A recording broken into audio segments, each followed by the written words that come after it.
Hi, everybody. Welcome back to Am's Untitled Podcast. I'm Am. Hi, if you've never met me before, welcome to my podcast. In this episode, we're going to be talking about the Sea of Monsters book. So, this is part one. So, if you don't know what I do with these books, is when I review a book, because I tend to ramble a lot, I have to split the book in two parts, basically. So, I do half of the chapters, and then in the following episode that goes up either the next day or a few days after, I review the second half of the book. So I do basically the first half and the last half. And in the previous episode, I did the last half of the Lightning Thief book. So if you want to check out my review for that, both episodes are up on Spotify at Am's Untitled Podcast, and they're up on YouTube as well at Am's Untitled Podcast. So check those out. So without wasting any more time, let's just get into it. So chapter one is one of I just love the opening of this chapter because it's my best friend who shops for a wedding dress. So the chapter opens with Percy having a nightmare about Grover um, in a wedding dress shop, basically. And he's being chased down by some sort of monster. So if you didn't know, in the last book, Grover sort of left Percy and Annabeth because he wanted to be a searcher. So he's ended up somewhere in his searcher's pan, and now he's being chased down by a monster. And it Percy sort of wakes up from the dream and he's living with his mom in New York, and he says, I feel like Grover's in trouble, like I feel like there's something wrong. And then Sally sort of mentions Tyson, which is odd because if obviously I know who Tyson is because I've read the books, but like if you haven't read it before, it's sort of like, oh, who's this new guy that has just been casually introduced? And Sally tells Percy that she's had a message from Chiron to say that Percy shouldn't return to camp this year. And, Percy's asking her, well, why? Why can't I go back? And she said, we'll discuss it more later. Right now, you need to get to school. And then, you know, the chapter sort of ends with Percy leaving for school. And just in the end, he feels like there's somebody over, like watching over him. Like he can see a shadow, but he doesn't know who it's there. And literally, as he turns around, the shadow disappears. So yeah, the chapter kind of ends on a sort of mini cliffhanger, you could say, but I like it like that. I like that Rick keeps us on our toes, even though he likes to punish his fans. As much as he loves us, as much as he loves us as book readers, he likes to punish us, and he's the worst at putting cliffhangers in. Like I remember when read out Heroes of Olympus, like Mark of Athena, like that end bit, I was like, what the I was like, how could he leave the chapter like that? Yeah, if you want to be like, and it's so funny because if you open Houses of Hades, he's like, I'm so sorry for the cliffhanger, but I'm not actually, and it's like, yeah, that's definitely Rick. You can tell that's Rick's writing. Anyway, this episode isn't about Heroes of Olympus. This is about the Sea of Monsters. So chapter two is I play dodgeball with cannibals. So the chapter opens with Percy at school, and you get a proper sort of introduction to Tyson. So he's basically a homeless boy with no parents. He grew up in an orphanage. Basically, he's had it pretty rough, in other words. And he's one of the most adorable characters in this story. I'll be very honest with you. Like my heart honestly goes out to him. And there's an introduction of a new bully who's Matt Sloan, and this, he starts picking on Tyson. As usual, Percy and Tyson, the kids that don't really have much get picked on the most, which is obviously what bullies look for. They look for the most vulnerable person to pick on, and in Percy's mind, he's still thinking about Grover, like he's still worried, and like he just can't shake this feeling that something bad has happened to his best friend. And as Percy sat down, he opens his notebook. Oh my god, little Percy at the moment. He's such a simp. Like how can like it's one of those things where I find it really hard to believe that Annabeth fell for Percy first because he does things like this. And he opens his notebook and in there is a picture of Annabeth at I think it was outside the Washington Monument, I think, something like that. And she's like in her Camp Half Blood t-shirt. And she sent him that picture, and he's such a simp, he printed it out so he could look at it and keep it in his notebook. And people tell me that they're not cute. I'm sorry, but if that was anybody else, I'd find that really cringy. But it's just the fact that, like, he's what, 13 in this book, I believe? Something like that. And yeah, because in the last book he's 16. Well, maybe he isn't 13 then. I don't know. I can't remember the age, but yeah. And Matt runs off with it, and he was teasing him that that's his girlfriend, and that's why he's got a picture. And he just can't believe that Percy could rope somebody like Annabeth. It's so funny. And he hears like a girl from behind calling his name, and he sort of follows her, and Tyson like pulls him aside and says, she doesn't smell right. Like there's something going on here. Little hint, like to the audience, that Tyson definitely isn't human. But at this point, Percy doesn't know that. He's just convinced that he's just some orphan kid that Percy's put his wing over to look after, essentially. And then the new kids start purposely trying to. They're basically playing dodgeball in the gymnasium, and they start purposely like hitting Tyson with the dodgeballs, which actually, as the mist disappears, you discover that they're not actually dodgeballs, they're fireballs. And a fireball eventually hits Tyson in the chest, and out of nowhere comes Annabeth to save Percy because there's as that's going on, there's a giant that starts chasing Percy. It's a really big scene in the book. Like you have to read it properly. It's quite a climax scene, and she as she's after she's saved Percy, you know, she sees Matt Solon and he's like, "Oh my God, that's the girl from the picture. That's Percy's girlfriend." And she literally goes up to him and she punches him in the face.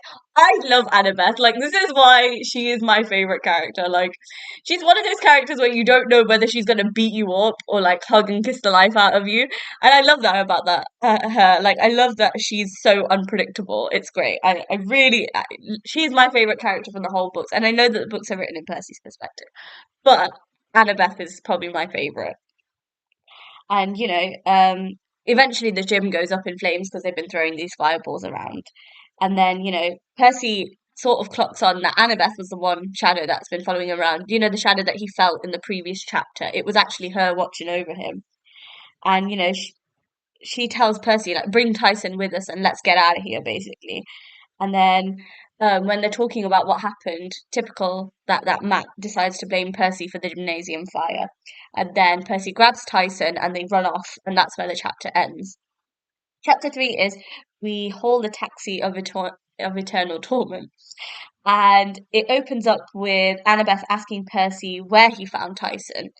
And there's one little line in the books as he's talking about like how much he's missed having Annabeth around, and he says, I missed Annabeth more than I'd like to admit. Oh, it's so cute. I was like, oh, as a Percabeth shipper, it's kind of hard to read the books without picking up on these sort of quotes because they're just too cute. Like I don't know how anybody can just not love them. Like they're just adorable. The way Rick has written their love story is just, oh, it's perfection. Like it's a chef's kiss. It's gorgeous. Anyway, and Annabeth starts talking really horribly to Tyson. Now Percy can't understand what her issue is. Like he's such a sweet and innocent kid. Like how can you treat him like that, basically? And then Percy realizes that even though Tyson was hit in the chest, like he's not burnt, like he's completely fine. And Annabeth said, "Of course he wouldn't be." Like as, she knows what he is at this point, but Percy, for some reason, Percy just can't. He never gets the hint. I guess maybe it might be the ADHD thing that makes it difficult for him to perceive things. But yeah, it was just really funny. And she tells him that she keeps dreaming, she keeps having these dreams that Camp Half-Blood is in trouble and that there's something wrong and there's something going on there, and everything just feels very dangerous, which is so funny because Percy's been dreaming about Grover in danger and Annabeth has been dreaming about Count being in danger. I think that what their soulmate connection is just next level.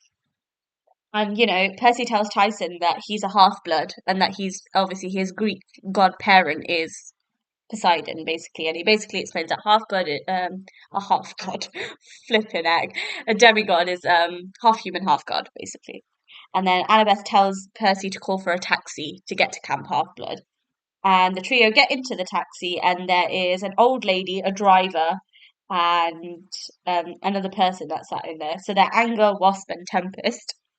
And Wasp and Tempest have a one eye, which this scene is like one of the most funny scenes in the book. You have to read it. Like obviously I can't physically retell it the way Rick's written it, but they basically have one eye that they can see out of that they're all fighting over. It's so funny. And eventually Percy like snatches it off them and he picks it up off the floor. Ugh. The thought of touching eyeball just makes me feel sick. I don't know why. It just makes me feel like, oh, yeah, makes me feel cringy. And as they're talking, he hears a bunch of numbers. So those numbers are 30, 31, 75, and 12. And those numbers become more significant later on in the story, but we'll come back to that. And Annabeth tells him to give them back to the eye, to give them back to the eye. Oh my God.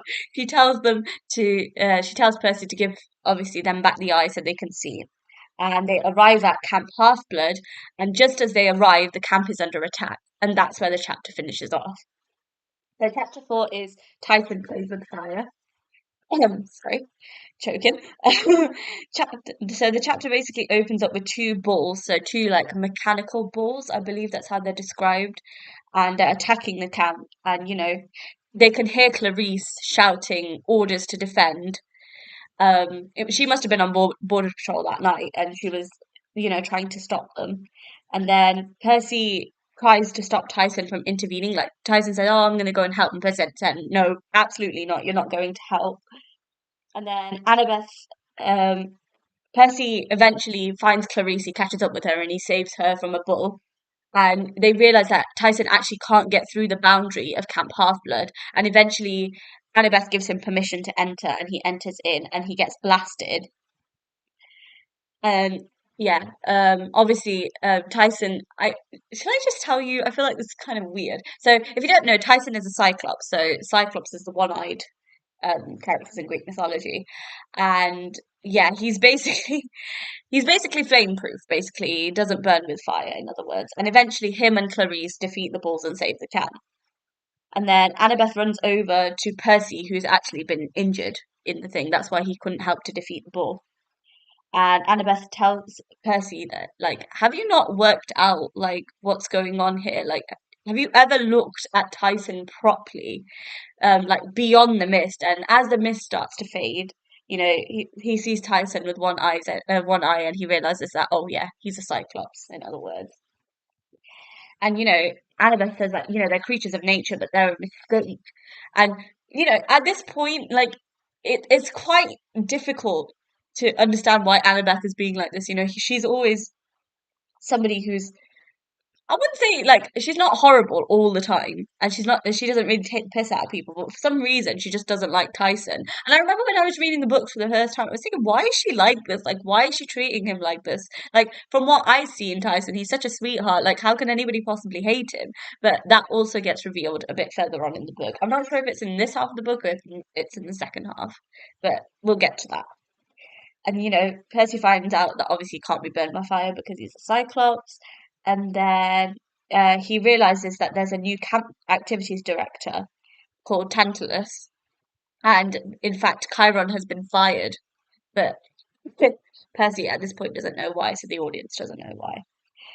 And then they see Thalia's tree, and it's been poisoned. Like, the leaves have turned like a horrible, like, in autumn, like when the leaves start to get crunchy and they turn yellow and they're basically dying out. That's what's happened to Thalia's tree, except somebody has done it intentionally.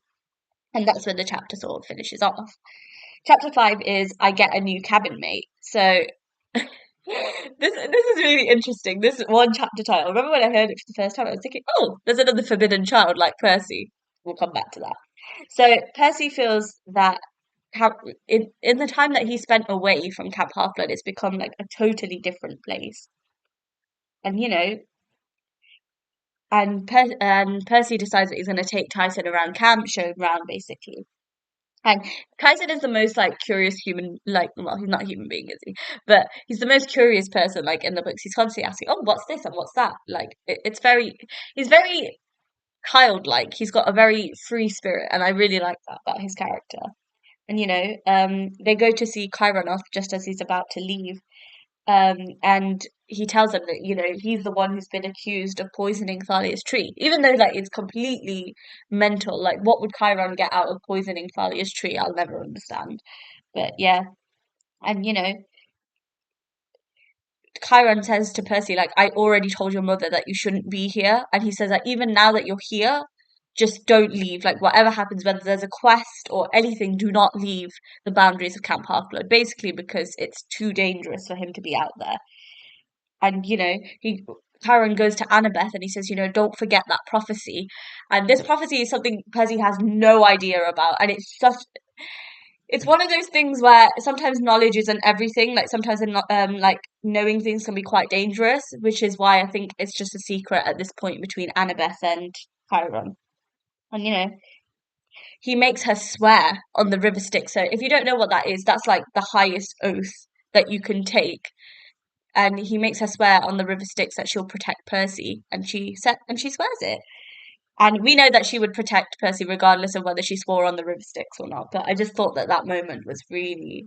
It's almost like what could possibly be so bad that Chiron is like begging Annabeth to protect Percy? It just, to a book reader, like especially a first time book reader, it doesn't really make much sense, but it gets explored later on in the book.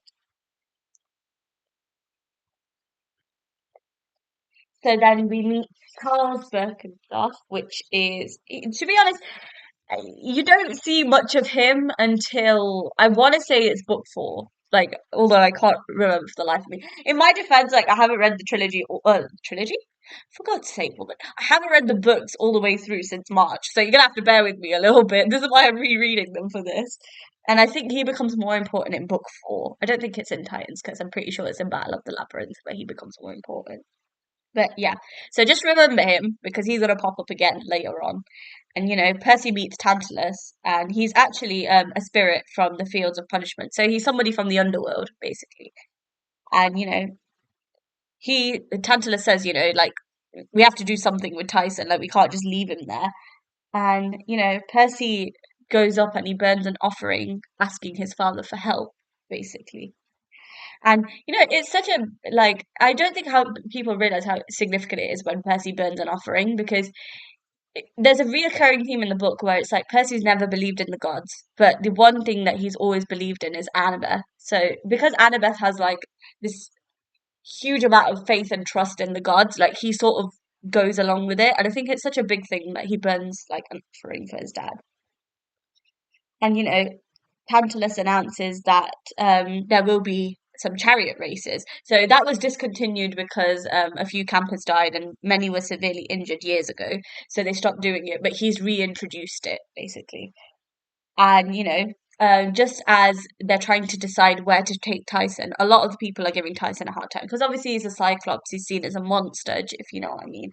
So like they're really taking the mickey out of him. And just as they're trying to decide what cabin to put him in, a trident, the same trident that appeared over Percy's head in the first book, claiming him as the son of Poseidon, appears over Tyson's head. And the chapter ends with Percy realizing that Tyson is in fact his half brother, which comes as a big shock to him. It's such a big reveal, like in the book, it's like, whoa, he's also a son of Poseidon. So, yeah, hang on to that because that detail is very, very important. So, the next chapter is chapter six, which is Demon Pigeon's attack, basically. So, Percy's feeling a little bit ashamed that Poseidon has claimed Tyson. And, he's really pissed off at his dad. He's like, really? Really? You felt the need to say that right there in front of the whole camp? And he sort of feels like a little bit like his father's trying to humiliate him on purpose. And, that must be so sad. Like, can you imagine, like, you've just discovered that you've got a half brother, somebody who you met ages ago, who your father hasn't bothered to claim, and now all of a sudden he's claiming him. And I felt really sorry for Percy. Like I felt kind of upset that he was annoyed that because none of this is Tyson's fault. Like if you think about it, like it's not his fault that he was born, essentially. And Annabeth and Percy team up for the chariot races. So they have to build a chariot together, basically. And Annabeth calls Tyson a monster, and Percy immediately it's this fatal flaw coming out again, which is like personal loyalty, and he defends him. And eventually, Percy and Annabeth have a massive argument about Tyson in the book, and Annabeth just storms out, basically. And then you meet also Selena, who she's more book four as well. Was she in book three? I think it's more book four. You see more of her, and she's the daughter of Aphrodite, by the way. And I think you meet her more in Battle of the Labyrinth. So remember her. She's important. She's important. Remember her. And then, Percy's still thinking about Luke and his betrayal and how like he pretended to be his friend ultimately to kill him, basically. There's no other real like sugarcoating way of putting it. But yeah, and he's still having dreams about Grover. being in trouble. And eventually, obviously, because Percy and Annabeth have had an argument, him and Tyson just team up for the chariot race. And Tyson is he's one of those people that's like Grover, where I think they can sense people's emotions, and he knows that Percy is angry at him. And um, that must be so sad. Like, if you look at it like in Tyson's perspective, yeah, it's a great thing that he's been claimed, but like your own brother is annoyed at you because of it. Like that's really sad. Like, even though they're only half brothers, like it's really sad. And then Percy has another dream where he sees Grover in a wedding dress. I can't wait to see what they do with this in season 2, because I can't wait to see an Arya in like a wedding dress. I think it'd be so cool. I just to see like what kind of wedding dress they pick as well. And Grover talks to him, and he tells him that he's trapped on an island with a cyclops in while he was searching for Pan. He basically got lured in by this cyclops, and now he's trapped, and he tells him that he's in the sea of monsters and that he needs help. And he's told Percy that they have like a special connection now, which is something called an empathy link. So they can feel each other's emotions, so they can sense when the other person is in danger, or when they're angry, or when they're upset, that sort of thing. And then eventually Percy wakes up and he's like, "Oh my God, like what just happened?" And then it sort of cuts in a bit further in the chapter where the chariot race begins. And Percy tells Annabeth about Grover, and she thinks that Percy's only doing it to distract her from winning. Obviously, they're still pissed off at each other, so they're just gonna try and they're fighting like a married couple, like Luke says in the show. Since when did you guys become an old married couple? They fight a lot in the books as well. It's really funny. I enjoy their love spat. I think it's hilarious. And the horses that are driving the chariot, because obviously Poseidon is the father of horses as well. They tell Percy that they don't like Tyson, obviously because he looks quite intimidating. And Percy says, it's okay. And just as they're in the chariot race, they get attacked by I think they're called Stumerian birds. I think that's how you say it. And yeah, they're basically like these big killer pigeons, basically. And Percy and Annabeth try and work together, try and save the cat, basically. And they get a massive one of Chiron's loud, I think it was his boombox or something that he left behind at camp, and they use that to scare them away, basically. And in the meantime, Clarice manages to win the race, and Tantalus announces that there'll be a punishment for the people who disrupted the race, basically. So basically Percy, Annabeth, and Tyson. And that's where the chapter ends. So chapter 7 is I Accept Gifts from a Stranger. Now this has got to be one of my favourite chapters in the first half of the books, and you'll see why. So it opens up with Annabeth and Tyson, as well as Percy, being punished for disrupting the race. I think they're on kitchen duty or something. And then Annabeth tells Percy that she actually believes him, that Grover is in danger. And she says that he's found the golden fleece, and that could be used to save Thalia's tree from dying, basically. And then Percy discovers that the Sea of Monsters is in fact in the Bermuda Triangle. And Percy tells Tantalus about the fleece. He says, they can save camp by getting that fleece. And he said that the numbers that he was previously given by those three random women he met in that taxi, so 30, 31, 75, and 12, they're actually coordinates, and that's how they'll find the fleece, basically. And Tantalus says that, okay, this is a quest, but I'm not giving it to you. I'm going to give it to Clarice, because obviously I think she's his favorite, so he favors her. He gives her, and he gives out a warning that anybody who leaves camp without my permission will be expelled from camp forever, basically. And then Clarice tells him, I'll go and consult the oracle, because obviously it's not a quest until the oracle says that it's a quest. So she leaves to talk to the oracle, and then Tyson sort of mentions that he knows that Annabeth doesn't like him, even though he doesn't know the reason why she doesn't like him. And then just as Percy's walking along the beach, he meets a man in, I think it's in gym wear or something, and it's actually Hermes. And Hermes asks him, "Are you not going on the quest?" And he says, "I don't have the permission to go. Like, I can't go. This isn't my quest." And Hermes tells him that I think that you should go on the quest. And then he gives him three. Was it? No, he doesn't give him three gifts. He gives him two gifts. So one is a compass, which is kind of helpful, obviously, for the coordinates. And then the second is a bottle of multivitamins, which come in useful later on. Let's just put it like that. It's a bit of a weird gift for a god to give a demigod, but they do come in useful. And Hermes tells Percy that no matter what my son has done, so he's referring to Luke, like I'm not ready to give up on him yet. I still believe that he can be, what's the word? Saved, I guess. Like he can come back to being the Luke who he once knew. And he also gives Percy a ship as well to help him in the quest. And that's where the chapter sort of ends. So chapter 8 is where they board the ship, which is we board the Princess Andromeda.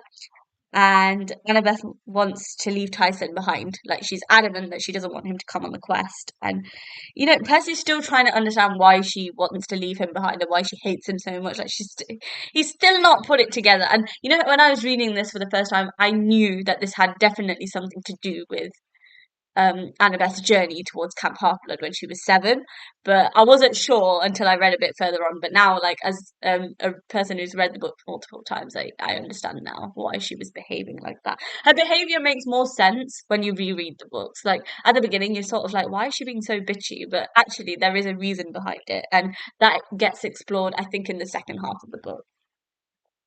And Percy calls out to his father to help them get onto the ship because obviously they're on an island and the ship's in the middle of the sea. Like, how did they get there?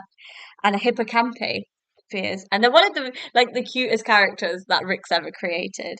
And it helps them to get towards the Princess Andromeda basically. And then Tyson names one of the hippocampes that come to pick him up Rainbow. And remember Rainbow because she makes an appearance a little bit later on. And as they're boarding the ship, Tyson can smell something really bad, and he's like, "Oh, something doesn't smell right. Like something doesn't feel right." And as they get on the ship, Percy falls asleep, and he starts dreaming about Kronos, and he has another dream about Grover, basically.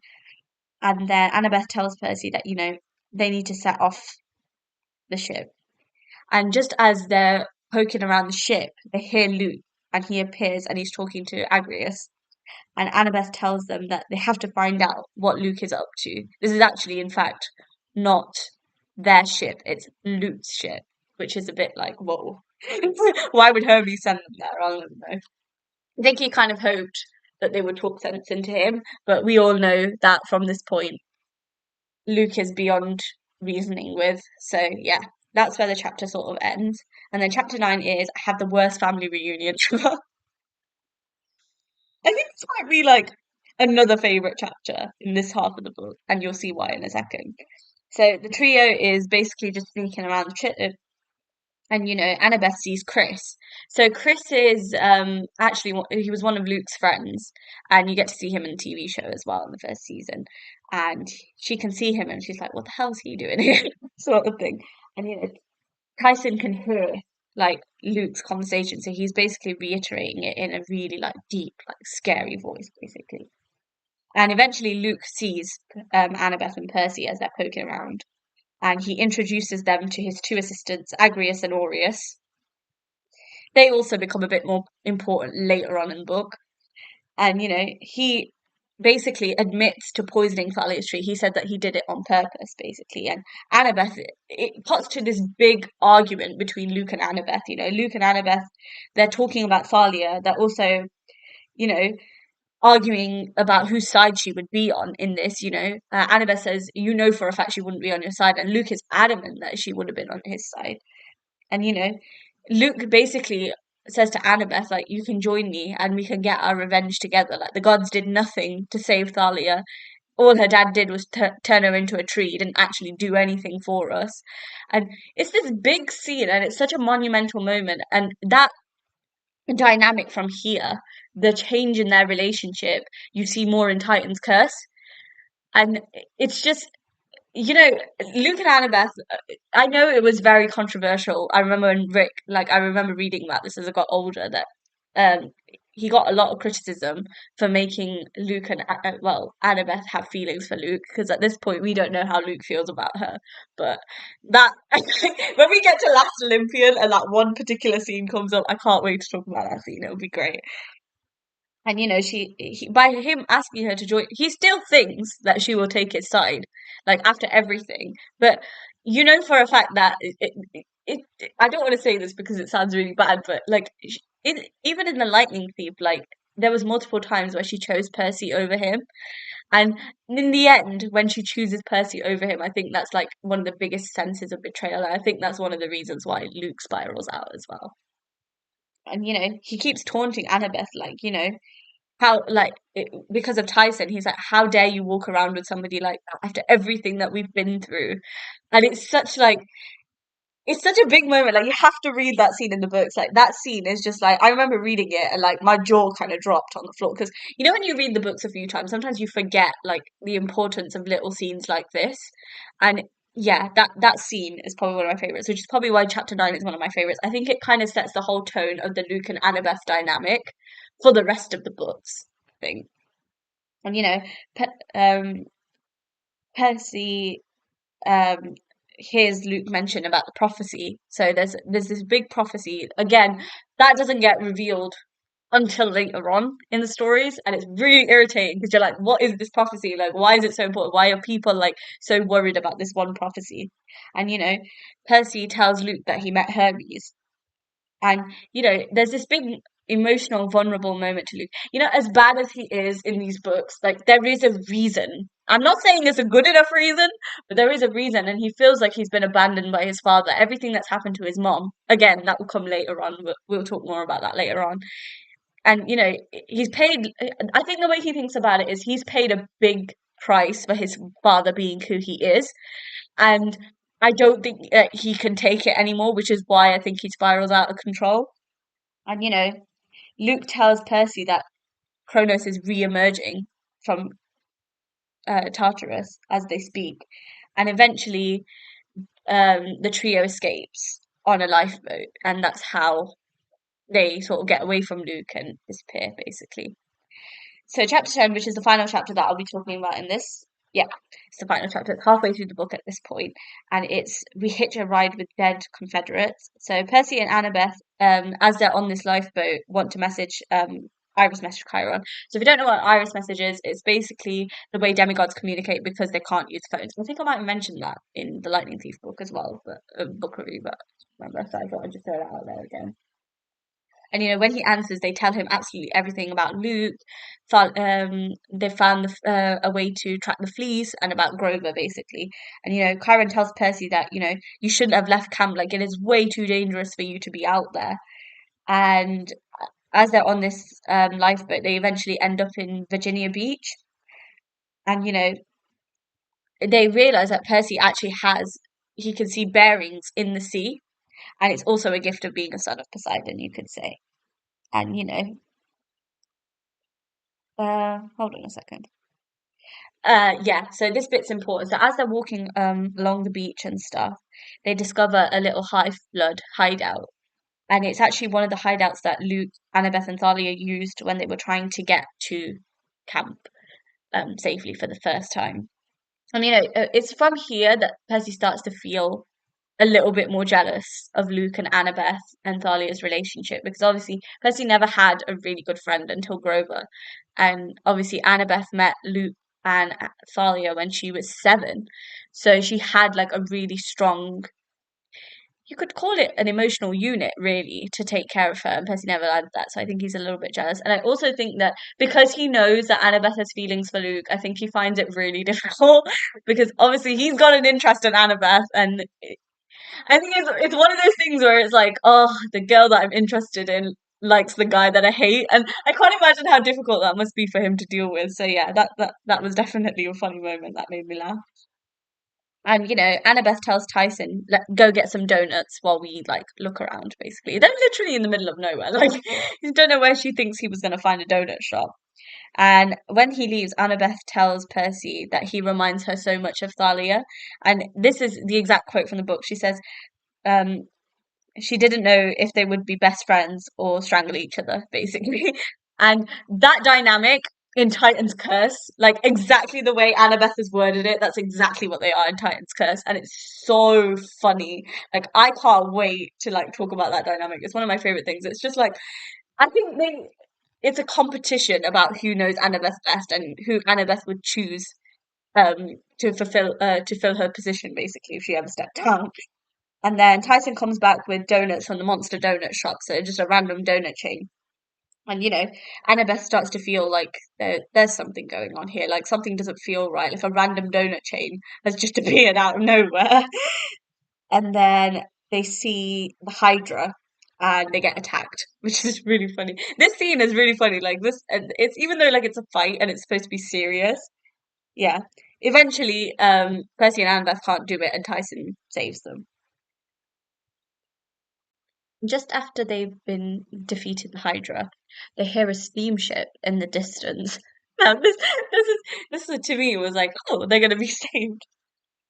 And as they get closer, they see that it's Clarice, and she rescues them, and her ship is the CSS Birmingham, and it's a steamship. And she says, "Come aboard, losers. Looks like I'll be rescuing you." And that's where I'm gonna finish. So this is the first half of the book, the first 10 chapters. And yeah, I think it's definitely a lot more funny than The Lightning Thief. So my final thoughts are more, I love that there was more of the Percabeth dynamic. I love that there was some very nice sweet moments, but there was also moments of tension and where they're frustrated with each other and they're arguing because that's a healthy relationship. I don't believe that a good relationship is where you're constantly happy together and you never have any sort of conflict. I think conflict's very important. So I love that Rick puts those moments in there as well. Tyson, he's absolutely adorable. What a sweetheart. Like, I loved that Rick created such a cute new character. And obviously, he definitely doesn't deserve the way Annabeth is treating him. I love that we get to meet Luke again, even though it's just for a split second. Those scenes between him and Annabeth are very, very important. And I didn't realize how important they are until I started reading the other books, and I was like, yeah, that scene is kind of it, like I said before, like it sets up their dynamic for the rest of the books and the rest of the series, which is really important. And I'm interested to see how they do it in the show because it's slightly different from the books. So I'm interested to see how they do that. I love Clarice. Like I never liked her in The Lightning Thief because I thought it was a bit unfair that she's picking on Percy, but she is one of the funniest characters, and you get to see more of her humor in the next half of the book. So yeah, I can't wait to see that. And I love that she is the one who comes to save them. I love that Rick has created this thing called an empathy link between Grover and Percy, where they can constantly feel each other's emotions. I mean, as a best friend of somebody, everybody wants that, right? That you can feel that kind of bond and connection to your best friend. I mean, I sometimes think that like my friend, I'm trying to get her into the Percy Jackson books. She doesn't really read fantasy. She's more of she doesn't really like fictional worlds. She prefers like reading romance and things like that. But I said to her, like, you need to get into these books because they are so good. Like, you won't regret it. Like, she loves Harry Potter as well. So I'm just like, yeah, this is kind of that vibe. Like, I think Percy, like, for me, um, I, I love it more than Harry Potter. There you go. I've said it. I've said it. I love it more than Harry Potter. And that's because I grew up. It's not that I didn't grow up with Harry Potter. I love Harry Potter. Don't get me wrong. Like I'm obsessed with movies. I'm obsessed with books. But for some reason, Percy has such a special place in my heart, and I don't know what it is. And like I said, like I'm waiting for my sister to be a bit older so I can share the joy of these books with her. And yeah, anyway, sorry, that I went on a complete tangent there. But yeah, I love Percy Jackson. I'm trying to get my best friend to read it. And I like that there is tension between Annabeth and Tyson, unexplained tension at this point. And I love that has a direct impact on her relationship with Percy. I love that it makes it difficult for the both of them because they don't see eye to eye on something, and I love that. So I can't wait to go more into that. And I'm really excited to see more of Clarice because I think Sea of Monsters is Clarice's book. Like you see her more now, obviously after the Lightning Thief book, but I think in the Sea of Monsters, like she's one of the most central characters, and it's so funny. I love her dynamic with Percy as well. It's really funny. So yeah, overall, I really enjoyed it. I had a few laugh out loud moments. I'm not gonna lie, as I was reading it. I love these books, and when I go back and read them, I see why I love them so much, because they find humor in the most tense situations, which I really, really appreciate. And I love Rick's writing style and the way that he creates characters. So, yeah, in the next episode, I'll be talking about the second half of the book. I really hope that you guys enjoyed this. Don't forget, you can stream my podcast on Spotify and YouTube. Don't forget to follow me on Instagram as well. And in episode 13, I can't believe I've done this for nearly over 10 episodes now. It blows my mind a little bit. But yeah, I'll discuss the second half of the book, and then after that, I'm going to go into Titan's Curse. So stay tuned for that. Thank you guys so much for listening, and I really appreciate it. You know that I ramble a lot. This episode is already 40 minutes long. So I'm sorry for that. I will try and be a bit faster in the next episode. I feel like I say that all the time. Everybody knows that's not necessarily true. But yeah, thank you so much for listening in. I really appreciate it. Big hug to everybody listening. Mwah. Again, like I said, anybody's got any questions, DM me on Instagram. It is just the fastest way to get in contact with me. I do check the podcast Instagram because I have my own private Instagram account, and I've got my podcast Instagram account. So I do check it every few days. So if you got any questions, let me know. Again, thank you so much for listening in. I really appreciate it. And I'll see you guys in the next episode. Mwah. Bye.